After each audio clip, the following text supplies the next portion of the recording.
Жылқы туралы толық ақпарат ұсынайын. Жылқының жалпы сипаттамасы.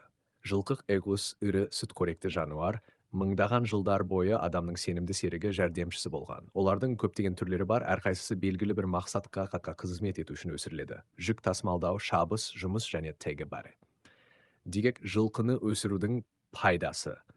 Жылқыны өсірудің көптеген пайдалы жақтары бар. Экономикалық пайда. Жылқы шаруашылығы ет, сүт, тері, жүн, көлік тасымалы сияқты бірнеше өнім түрлерін береді. Спорт пен туризм. Жылқы жарыстары, поло сияқты спорт түрлері, сондай-ақ ауылдық және таулы жерлерде атқа мініп саяхаттау ерекше сұранысқа ие. Психологиялық жылқылармен жұмыс істеу немесе атқа міну көптеген адамдарға тыныштық береді, психологиялық релаксацияға көмектеседі. Жылқы өсірудің жолдары. Жылқыны дұрыс өсіру үшін келесі қадамдарды сақтау қажет.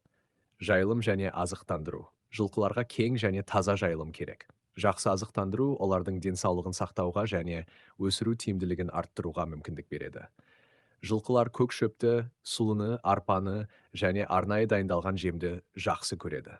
Қора жағдайы. Жылқылар таза, кең жарықтандырылған және жақсы желдетілетін қорада болуы керек. Қыста қора жылы болуы қажет. Соларға арналған ветеринариялық қызметтер өте маңызды. Кез келген аурудың алғашқы белгілерінде ветеринарға көрсету қажет. Күтім. Күніне бір рет жүнін тазалау, тұяқтарын тексеру және күту қажет.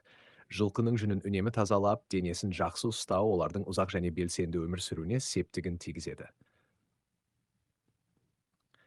Жылқылардың әртүрлі аурулары. Жылқыларға тән кейбір аурулар, кешендік аурулар, ауыз, ішек аурулары, ас қорыту бұзылыстары, тыныс алу жүйесінің аурулары, бронхит, өкпе аурулары, инфекцияларға сезімталдық. Кене мен паразиттер. Жылқылар кене, бит секілді паразиттерден қорғануы тиіс. Тұяқ аурулары, тұяқта жарылулар, инфекциялар сияқты проблемалар жиі кездеседі.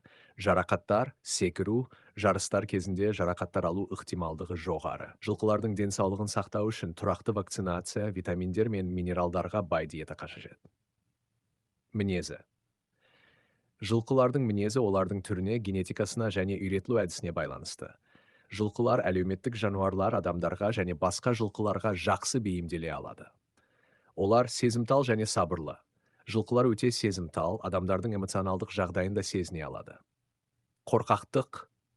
Көптеген жылқылар үшін қорқыныш сезімі өте күшті болуы мүмкін, сондықтан оларды үйрету кезінде сабырлылық пен тұрақтылық қажет. Төзімді және еңбекқор. Жылқылар төзімді, ұзақ уақыт бойы жұмыс істей алатын қабілетімен ерекшеленеді. Қорытынды. Жылқы өсіру өте пайдалы әрі қиын жұмыс.